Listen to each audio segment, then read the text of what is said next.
अस्सलामु अलैकुम दोस्तों, कैसे हैं? उम्मीद है कि खैर व आफ़ियत से होंगे। आज हम आपसे एक सबक आमोज़ नसीहत शेयर करने जा रहे हैं।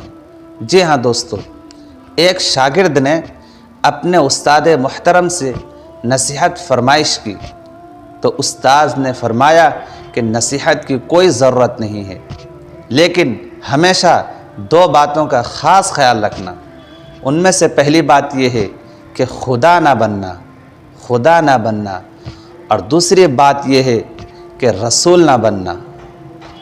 शागिर्द ताज्जुब में पड़ गया और कहा, अस्तग़फिरुल्लाह, क्या कोई शख्स ऐसा भी तसव्वुर कर सकता है? उस्ताद ने जवाब दिया, खुदा बनने का मतलब यह है कि तुम ये ख्वाहिश करो कि ज़िंदगी में जो चाहो वो हो जाए। ये शान सिर्फ़ अल्लाह की है। और रसूल बनने का मतलब ये है कि तुम ये चाहो कि सारी दुनिया मुझसे अक़ीदत रखे, तो ये मकाम सिर्फ़ रसूल का है।